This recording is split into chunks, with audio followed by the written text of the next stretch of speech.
মানুষের ৬টি মৌলিক অধিকারের মধ্যে শিক্ষা হলো অন্যতম। শিক্ষার প্রধান উদ্দেশ্য হলো ব্যক্তি এবং জাতীয় জীবনে নৈতিক, মানবিক, ধর্মীয়, সাংস্কৃতিক, বিজ্ঞান ভিত্তিক এবং সামাজিক মূল্যবোধ প্রতিষ্ঠাকল্পে শিক্ষার্থীর মননে এবং কর্মে ও ব্যবহারিক জীবনে উদ্দীপনা সৃষ্টি করা।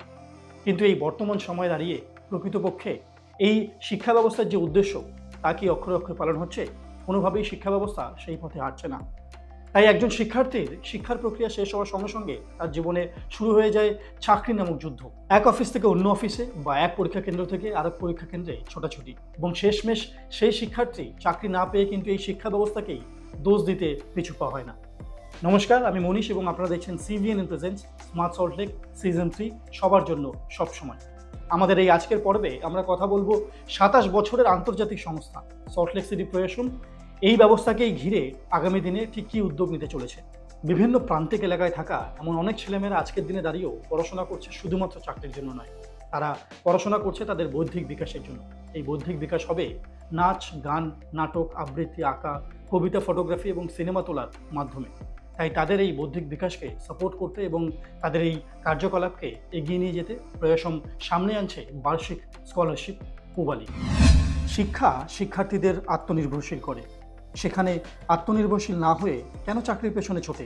কেন চাকরি নামক সোনার হরিণের খোঁজে সবাই ভয়বান হয়? চাকরির বড় সুবিধা হলো কোনো ঝুঁকি নেই, স্থায়িত্ব, পেনশন, নির্দিষ্ট কাজ এবং মাস শেষে বেতন ইত্যাদি। সার্টিফিকেট দাও, চাকরি নাও, এ যেন এক বিনিময় প্রথা। ধরে নেওয়া যাক আজকের দিনে দাঁড়িয়ে রাষ্ট্র এমন কোনো ঘোষণা করলো যে শিক্ষার মাধ্যমে আর কোনো চাকরি দেওয়া হবে না, তাহলে কোনো শিক্ষার্থী শিক্ষা অর্জন করবে না। কারণ শিক্ষার মূল উদ্দেশ্য এখন আর জ্ঞান অর্জন নয়, চাকরি অর্জনের দিকে বেশি অগ্রসর সবাই। শিক্ষায় আমরা এখন এতটাই পিছিয়ে পড়েছি যে উন্নত দেশগুলোর সঙ্গে প্রতিযোগিতায় পেরে উঠছি না, বরং পিছিয়ে পড়ছি।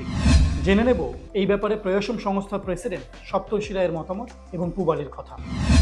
পূবালী এখানে এক্সটার্নালি সাপোর্ট করছে যে কিভাবে বাচ্চাটাকে আর্থিকভাবে সাহায্য করে বাচ্চাটা বা ইউথরা, শুধু আমি বাচ্চা কেন বলছি, ইউথরা এই স্কিলগুলোকে নিজের এই স্কিলগুলোকে আরো বাড়িয়ে নিতে পারে। এবং সেইখানে দাঁড়িয়ে আজকের এই কথাগুলো আমি আপনাদের সামনে কেন বলছি যে আপনারা এখানে কিভাবে যোগদান করতে চান বা যোগদান করতে পারেন। যেভাবে যোগদান করতে পারেন সেটা হলো আপনারা একটা বাচ্চার দায়িত্ব নিতে পারেন বা একজন ইউথের দায়িত্ব নিতে পারেন যার এই স্কিলগুলো সে একটা এক্সটার্নাল সাপোর্ট পেলে পরে যে তার স্কিলগুলো নিয়ে এগিয়ে যেতে পারবে। আপনারা কি করতে পারেন? আমরা মোটামুটি আমাদের ফাইন্যান্স টিমের সঙ্গে বসেছিলাম এবং ফাইন্যান্স টিমের সঙ্গে বসে আমরা যেটা দেখেছি, একজন ক্যান্ডিডেটের জন্য যদি সারা বছরের স্কলারশিপ দিতে হয় সেটা হলো ৬,০০০ টাকা। যেটা আমরা হিসেব যদি করি ১২ মাসে, তাহলে মান্থলি ৫০০ টাকা। এবং ৫০০ টাকা দিয়ে আপনারা সাপোর্ট করতে পারেন এই বাচ্চাটিকে বা এই ইউথটিকে। এবং সেইখানে দাঁড়িয়ে একটা প্রশ্ন থেকে যাবে যে তাহলে কি আমি শুধু টাকাটা দিলাম, আমি টাকাটা দিয়ে আমার দায়িত্ব সব শেষ হয়ে গেল? তা না। সেইখানে আমরা মধ্যিখানে মধ্যস্থতা এজেন্সি হিসেবে কাজ করব, যেখানে দাঁড়িয়ে বাচ্চাটির বা ইউথটি যে এই স্কলারশিপ পাবে বা পাচ্ছে তার বাবা মায়ের সঙ্গে নিয়মিত যোগাযোগ করা বা নিয়মিত তাদের ডেকে তাদের সঙ্গে কথা বলা বা তাদের কাছে গিয়ে তাদের কথা বলা। এবং এই স্কলারশিপ কারা পাবে? যারা পাবে তার জন্য কিন্তু তাদেরকে ইন্টারভিউ দিতে হবে, কেননা ভারতবর্ষে এবং বঙ্গে এরকম ছেলেমেয়ের সংখ্যা কম নয়। আমরা চাইবো খুব অল্প সংখ্যক শিশুদেরকে এইটার মধ্যে আনতে এবং এনে এখানে শুরু করতে। আমাদের প্রাথমিক যেটা টার্গেট সেটা হলো যে আমরা চাইছি ২,০০০ ছেলে মেয়েকে আমরা যদি এই স্কলারশিপের আওতায় আনতে পারি অ্যাটলিস্ট প্রথম বছরের জন্য। এবং সেটা পুরোটাই নির্ভর করবেন আপনারা কতটা এগিয়ে আসছেন তার উপরে। এবং আমরা তাদের মা বাবার সঙ্গে কথা বলবো, তাদের ইন্টারভিউ নেব এবং ইন্টারভিউ নিয়ে আমরা যদি দেখি যে হ্যাঁ তারা যোগ্য ক্যান্ডিডেট, আমরা ডেফিনেটলি তাদের হাতে স্কলারশিপ তুলে দেবো। এবং অবশ্যই এই যে স্কলারশিপ দেওয়া হবে এটা তাদের ব্যাংক অ্যাকাউন্টে দেওয়া হবে, তাদের ব্যাংক অ্যাকাউন্ট থাকা ম্যান্ডেটরি এবং সেই দায়িত্ব আমাদের তাদের ব্যাংক অ্যাকাউন্ট করে দেওয়ার। আর একটা ব্যাপার থেকে যায় সেটা হলো আমি এই তথাকথিত এডুকেশন সিস্টেমের কথা বলছিলাম না, যে তথাকথিত যে এডুকেশন সিস্টেম, সেখানে আমাদের মান্থলি টেস্ট হয়, সেখানে আমাদের কোয়ার্টারলি বা হাফ ইয়ারলি পরীক্ষা হয়, আর বছরের শেষে গিয়ে অ্যানুয়াল পরীক্ষা তো থাকেই। সেখানে দাঁড়িয়ে আমি বুঝতে পারি আমার ছেলেটি বা আমার মেয়েটি কতটা এগোলো, বা কোথায় কোথায় গ্যাপ সৃষ্টি হলো, কোথায় তাকে আরো কোন কোন সাবজেক্টগুলো নিয়ে তাকে আরো বেশি খাটতে হবে। কিন্তু সো কল্ড যে আমাদের এই পুবালি যে জিনিসগুলোকে সাপোর্ট করছে, তার সুকোমল বৃত্তিগুলোকে সাপোর্ট করবার জন্য এই ধরনের ইভ্যালুয়েশন কিন্তু আমাদের দেশে খুব কম হয়। এবং সেখানে দাঁড়িয়ে আমরা মধ্যস্থতা এজেন্সি হয়ে কাজ করার চেষ্টা করব যে ইভ্যালুয়েট করা, অ্যাটলিস্ট কোয়ার্টারলি বাচ্চাটিকে ইভ্যালুয়েট করা, যে আপনি যে আপনার পরিশ্রমের 500টি টাকা দিলেন বা 4 মাসে দাঁড়িয়ে 2000 টাকা দিলেন, তাতে বাচ্চাটি কতটা এগোলো বা কতটা এগোতে পারলো, সেখানে বাচ্চাটির আর কি কি সাপোর্টের প্রয়োজন সেটাকে আমরা ইভ্যালুয়েট করব, এবং ইভ্যালুয়েট করে আপনাকে আমরা রিপোর্ট জানাবো, এবং সেই সঙ্গে সঙ্গে তাদের ইমিডিয়েট ফ্যামিলিকে আমরা সেই রিপোর্ট জানাবো যে এই বাচ্চাটির আরো এই জিনিসের প্রয়োজন, বা এতটা এগোলো বা এতটা এগোতে পারলো না। লিভিং কস্ট আস্তে আস্তে বেড়ে যাচ্ছে, এবং সেখানে আমাদের ইনকাম, সাধারণ মানুষের ইনকাম সেই লেভেলে বাড়ছে না। এবং সেখানে দাঁড়িয়ে আপনার মনে হতে পারে ভাই বা দাদা, আমার জন্য মাসে 500 টাকা দেওয়াটা difficult. Yes, we can understand, completely fine. আপনারা কি করতে পারেন, আপনারা আমাদের সঙ্গে যোগাযোগ করতে পারেন, আমরা আপনাদেরকে একটা ভান্ডার দিয়ে দেবো, একটা পিগি ব্যাংকের মতন, এবং আপনারা সেই পিগি ব্যাংকটাতে অন রেগুলার বেসিস, আমি চাইছি না আপনি সেই পিগি ব্যাংকে মাসের শেষে 100 টাকা বা 500 টাকা বা 20 টাকা বা 5 টাকা দিয়ে দিন, একটা নোট দিয়ে দিন, আমরা সেটা চাইছি না। অন রেগুলার বেসিস, যে হ্যাঁ, যে প্রসেসটা শুরু হয়েছে, পুবালি প্রসেস, প্রয়াসম যে পুবালি প্রসেসটা শুরু করেছে, আমি এই পুবালি প্রসেসটাতে বিশ্বাসী। আমি বিশ্বাসী যে আমি যদি সাপোর্ট করি, একটি বাচ্চা এগিয়ে যেতে পারে, এবং আমি এই কজে বিশ্বাস করি, এবং তার জন্য প্রতিদিন নিয়ম করে ওই পিগি ব্যাংকে 1 টাকা বা 2 টাকার কয়েন ফেলুন। এবং আমরা চাইছি না, আমি বারবার করেই বলছি যে মাসের শেষে আমি 1 গাদা টাকা চাইছি না, কিন্তু প্রতিদিন নিয়ম করে ফেলুন। আপনার এই প্রতিদিন নিয়ম করে ফেলাতে প্রত্যেকবার যেদিন যেদিন আপনি ফেলবেন টাকাটা, সেদিন সেদিন আপনি এই কষ্টটার কথা ভাববেন। এবং কে বলতে পারে, আপনার থেকে আমরা পরবর্তীকালে অন্যান্য ডোনাররা বা অন্যান্য সদিচ্ছা যাদের আছে, আপনার থেকে শুনে তারা এগিয়ে আসবে না?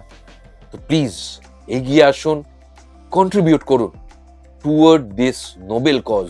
এবং আপনাদের যদি কোথাও মনে হয় যে আমাদের সাজেশন জানাবেন বা আমাদের সাজেস্ট করবেন আরো কিভাবে আমরা পুবালি নিয়ে এগিয়ে যেতে পারি, আমি আগেই বলেছি আমাদের এবছরের টার্গেট 2000 শিশু।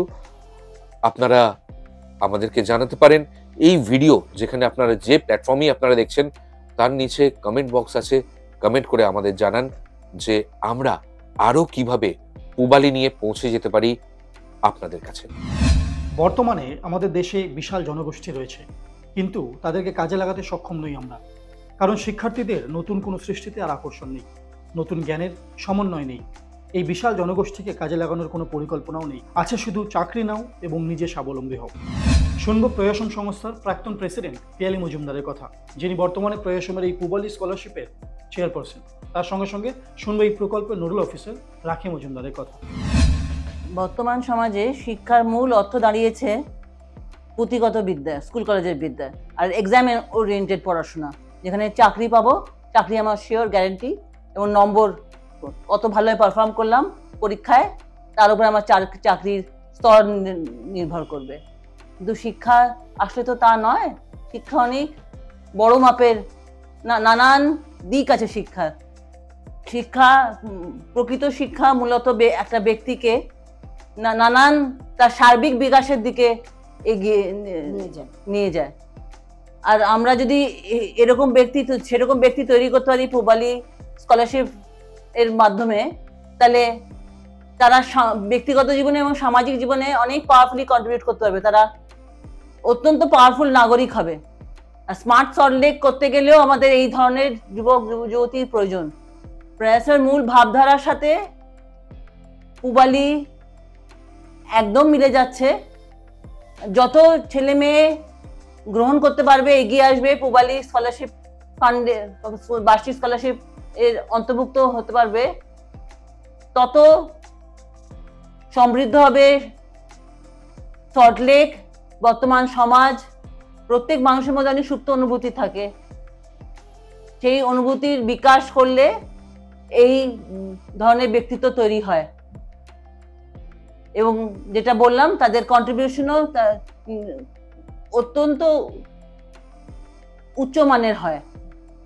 তাদের নিজের কনফিডেন্স বাড়ে, অনেক ভালো কন্ট্রিবিউট করতে পারে। এটা খুব দরকার, কারণ শুধু এক্সামিনেশন ওরিয়েন্টেড পড়াশোনা বা চাকরি করলে একটা ব্যক্তি শেষ পর্যন্ত কিন্তু অর্ধশিক্ষিতই থেকে যায়।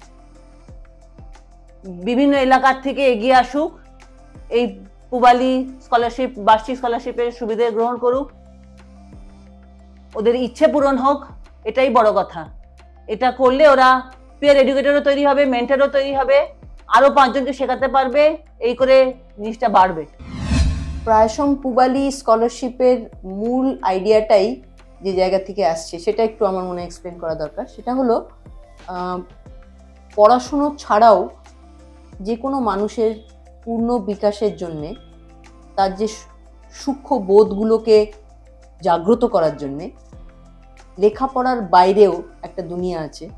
সেটা নাচে, গানে, কবিতায়, সিনেমায়, ছবি তোলায়, ছবি আঁকায়, মাইম, নানান রকম দিক থাকে একটা মানুষ নিজেকে এক্সপ্রেস করতে পারে, প্রকৃতিকে জানার, বোঝার, ইন্টারপ্রেট করায়। এই যে বোধগুলোকে জাগ্রত করার জন্যে আমাদের এক ধরনের এনকারেজমেন্ট লাগে। সেটা আমাদের পরিবারের থেকে আসে, সেটা আমাদের স্কুলের থেকে আসে, সেটা আমাদের পারিপার্শ্বিক সমাজের থেকে আসে। আমরা কিছু দূর সেটাকে এগিয়ে নিয়ে যেতে পারি, কিন্তু একটা সময়ের পর নানান কারণে আমরা শুধু পড়াশোনার দিকে এগিয়ে যাই। তার কারণ হচ্ছে পড়াশোনাটা আমাদের ভীষণ চাকরির সাথে যুক্ত। আমাদের সমাজ সেইভাবেই মানুষকে তৈরি করার পিছনে সেরকম একটা আশা করে যে চাকরি করবে, পড়াশোনা করবে। তার বিয়ন্ডে যে একটা লেখাপড়া কিংবা শিক্ষা যে চাকরি ছাড়াও অনেক দূর এগিয়ে যেতে পারে, সেইটা অত বেশি প্রশ্রয় দেওয়া হয় না। যার জন্যে প্রথমত সেই সামাজিক কারণে, দ্বিতীয়ত অনেক সময় আর্থিক কারণে আমরা সেই ঝুঁকিগুলো নিতে পারি না যে আমি শুধু গান শিখবো, কি আমি শুধু আমার শখের জায়গাগুলো পূরণ করব, আমার জীবনকে আরো সমৃদ্ধ করব, আরো সজীব হব সেগুলো জানলে। কিন্তু আমি সেই ঝুঁকিটা নিতে পারি না, কারণ আমাকে তখন আর্থিকভাবে সচেতন হতে হয়। পূবালী স্কলারশিপটা সেই জায়গা থেকে আসছে। শুধু ছাত্রছাত্রী নয়, তরুণ তরুণী হতে পারে, সে 23 বছর, 25 বছর, 29 বছর, চাকরি করছে কিছুদিন, কিন্তু তার মনটা পড়ে আছে সেই যে গিটারের ক্লাসটা অ্যাটেন্ড করতে পারেনি সেটার দিকে। তখন আমরা হাতটা বাড়িয়ে দিতে চাইছি এরম একটা জায়গায় যে তোমার সেই সুপ্ত বাসনা, সেই যে স্বপ্নগুলোর পিছনে তুমি ছুটতে পারোনি, আমরা কি কোনোভাবে সেটাতে তোমাকে সাহায্য করতে পারি? প্রথম সাহায্য তো সবসময় আমরা জানি আর্থিক, হয়তো শুধু তাই নয়, এটার পিছনে একটা মেন্টরশিপও লাগে। ধরো আর্থিক স্কলারশিপের সাথে আমরা একটা যোগাযোগ স্থাপন করে দিলাম কারোর সাথে, যে কিনা তোমাকে এই শিক্ষাটা দান করতে পারলো। এই যে হ্যান্ড হোল্ডিংটা, এই যে হাত ধরাটা, এটা খুব জরুরি। স্কলারশিপটা শুধু টাকা পয়সার জন্য নয়, মেন্টরশিপটাও খুব দরকার। এই বোথ কোয়ালিটি আর কোয়ান্টিটি, এই দুটোকে নিয়ে স্কলারশিপটা। সুতরাং পূবালী তোমার সঙ্গে খানিকটা হেঁটে তোমার কিছু স্বপ্নটা পূরণ করার জন্য তোমার পাশে থাকবে। এটা একটা বন্ধুর মতো। সুতরাং প্রত্যেকটা বাড়িতে কিছু না কিছু এরম প্রয়োজন থাকে, কোনো ছেলে মেয়ে, কোনো তরুণ তরুণী যাদের মধ্যে এই আশাগুলো আছে কিন্তু পূরণ করতে পারিনি, আমরা তাদের খুঁজছি, তারাও হয়তো আমাদের খুঁজছে। সুতরাং সেই জায়গাটা থেকেই আশা করছি পূবালী ঘরে ঘরে পৌঁছে যাবে এবং আমরাও পূবালীর সাথে ঘরে ঘরে পৌঁছে যাব। একজন শিক্ষার্থীর শিক্ষা অর্জনের মাধ্যম হচ্ছে পরিবার, সমাজ ও শিক্ষক। শিক্ষার্থীর সবচেয়ে বড় শিক্ষক তার পিতামাতা ও পরিবারের সদস্যরা। বেশিরভাগ পরিবারের কাছে শিক্ষা হচ্ছে কয়েকটি বই মুখস্থ করে পরীক্ষা দিয়ে সরকারি চাকরি করা। সমাজে একজন উচ্চশিক্ষা অর্জনকারী শিক্ষার্থী যদি উদ্যোক্তা হয়ে মাসে 2 লাখ টাকাও উপার্জন করে, তবুও সে ব্যর্থ। আর মুখস্থ বিদ্যা অর্জন করে সরকারি চাকরি পেয়ে 40,000 টাকা বেতন পেলে সফল, সমাজে উচ্চ আসনে তার স্থান। সমাজ থেকে এটাই শেখে, শিক্ষা অর্জন করে চাকরি পেলে সম্মান। শিক্ষকদের কাজ হলো শিক্ষার্থীদের হাত ধরে চলতে শেখানো, জ্ঞানের উপলব্ধি, নৈতিক বিকাশ, শিক্ষার্থীদের মধ্যে লুকিয়ে থাকা প্রতিভা জাগ্রত করে সঠিক পথ দেখানো। সর্বোপরি বলবো, শিক্ষা কোনোভাবেই কোনো পণ্য নয় এবং শিক্ষার মানে একেবারেই চাকরি নয়। চলুন আমরা সকলে এক হই এবং দেশ ও দেশের সর্বজনীন মঙ্গলে সোচ্চার হই। এখন আমরা শুনবো প্রয়াসমের ফাউন্ডার ডাইরেক্টর এবং সেক্রেটারি অম্লান কুসুম গঙ্গোপাধ্যায়ের কথা। আমি সম্প্রতি বিএফসিএফ পার্কে সন্ধ্যাবেলা করে হাঁটতে যাই। তো ওইখানে যখন আমার এই সান্ধ্যকালীন হাঁটাটা হয়, তখন আমি দেখতে পাই প্রচুর বাইরের এলাকা থেকে কিছু, বিশেষ করে ছেলেরা, ওখানে নয় ফুটবল খেলছে আর নয়তো পার্কের কতগুলো বেঞ্চ আছে সেখানে, মানে প্রথমে দেখি তারা বসে, তারপর আমার যখন পঞ্চম বা ষষ্ঠ রাউন্ডটা হতে থাকে তখন দেখি তারা প্রায় শুয়েই পড়েছে, ওই মোবাইল ঘাটছে এবং বেশ চোখে মুখে একটা মানে জাস্ট কিছু করার নেই তাই ঘেটেই চলেছে। তো আমরা যখন এই পূবালী স্কলারশিপ নিয়ে আমরা ভাবলাম যে এতদিন প্রয়াসম যেটা করে এসছে, যে তারা চেষ্টা করেছে বাচ্চাটির বা যাকেই আমরা স্কলারশিপ দিতাম তারকে যেন তার পড়াশুনোটা যেন ঠিকঠাক থাকে। কিন্তু দেখা গেল একটা জায়গায় যাওয়ার পর বাচ্চারা আমাদের যে পড়াশুনো সেটা তো ভীষণভাবে ওই কোনো সিলেবাস চেঞ্জ সেরমভাবে হয়নি, বা এখন যা বাচ্চাদের ইন্টারেস্ট জাগায় সেইগুলো নিয়ে প্রায় মানে পড়াশুনোর বইতে সেটার কোনো জায়গাই নেই। সুতরাং বাচ্চারা ওই পড়তে হয় তাই পড়ছি, হয়তো মানে আমার এটা লাগবে, এবং যার জন্য স্কুল রিটেনশনটা ভীষণ কমে যাচ্ছে। আমরা সল্টলেকের আশেপাশে যখনই যে কোনো এলাকায় যাই, সরকারি স্কুলগুলোর প্রধান শিক্ষক বা শিক্ষিকা আমাদের বারবার করে বলতে থাকে, কিছু কি একটা এমন ক্লাস করা যায় বা এমন কিছু করা যায় যাতে বাচ্চারা স্কুলমুখী হয়। তো আমরা আগেও এটা করেছি যে বিভিন্ন স্কুলে অন ট্র্যাক চালিয়ে দেখেছি, বাচ্চারা খুব ইন্টারেস্ট পায়, কারণ ডিবেট করলাম একটু এটা। কিন্তু এইটাকে একটা স্ট্রাকচার পেতে আনার জন্য আমরা যেটা ভাবলাম যে যদি একাডেমিক ইন্টারেস্টটাকে বরকরার তো রাখতেই হবে, সঙ্গে সঙ্গে যদি ওদের আরো যা যা ইচ্ছে, ধরো কারো ইচ্ছে শুধু কলকাতাটাকেই জানা, সুতরাং মানে বিভিন্ন কলকাতায় কি আছে, কলকাতায় থাকে অথচ কলকাতা কোনোদিন সে হয়তো এখনো পর্যন্ত তার ভিক্টোরিয়া মেমোরিয়াল গিয়ে হয়ে ওঠেনি, হ্যাঁ, বা সে কোনোদিন ময়দান যায়নি, বা সে কোনোদিন শিয়ালদা বা হাওড়ার ওখানে কোনোদিন যেতেই পারেনি। এমনকি তার আশেপাশের জায়গাগুলোতে, ধরো কোথায় কি পুলিশ স্টেশন আছে বা কোথায় বাজার, এই সেইগুলো না, ওই ঘরের মধ্যে বসে থাকা, ঘর থেকে টিউশনে যাওয়া এবং সেখানে একসঙ্গে 30-40 জন মিলে পড়াশুনো করছে, সেখানে না হয় তাদের কোনো ইন্টারেস্টই জাগে না, মানে বেরিয়ে এসে ওই যা মার্কস পেলো, পি ডিভিশন এই সেই, তারপরে সেই সব নিয়ে বা পেলই না, তারপরে দূর আর পড়াশুনো করবো না ছেড়ে। তো এই কারণেই কিন্তু আমাদের পূবালী স্কলারশিপ শুরু করা হচ্ছে।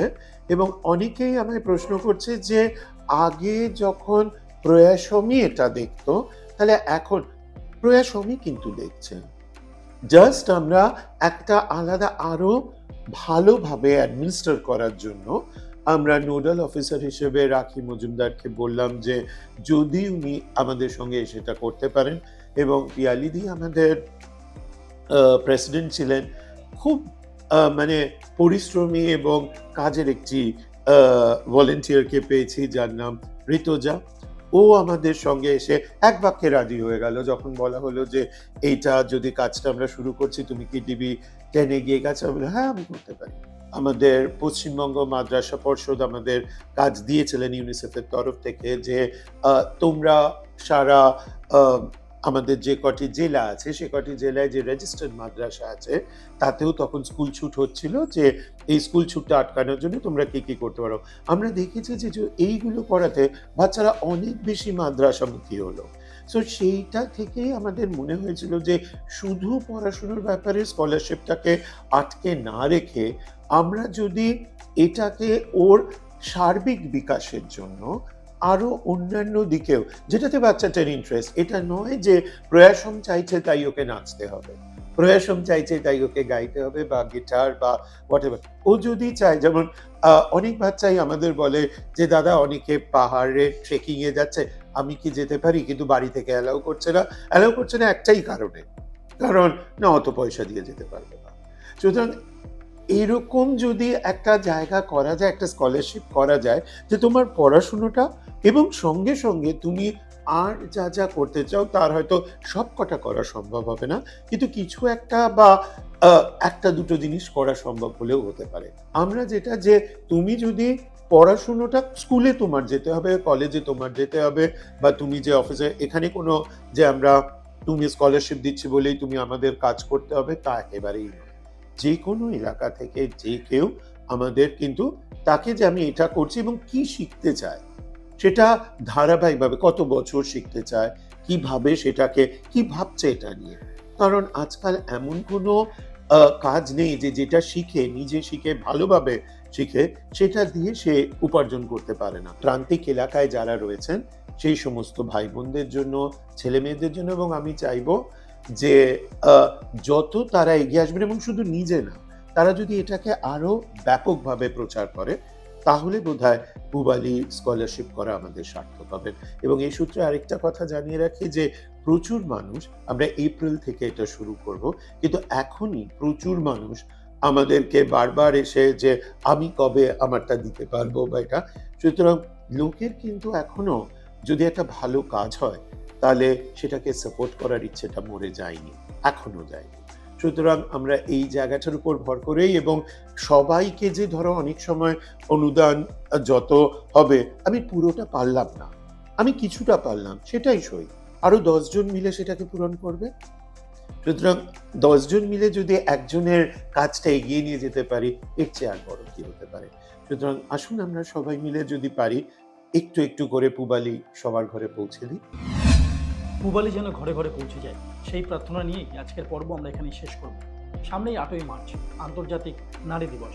প্রতিবারের মতো এবারও প্রয়াসম সংস্থার সকল সদস্যরা মিলে যুগ যুগ ধরে চলে আসা সমানুভূতি জাগানোর আন্দোলনে সামিল হওয়া কোটি কোটি মানুষকে একবার শ্রদ্ধা জানাবো।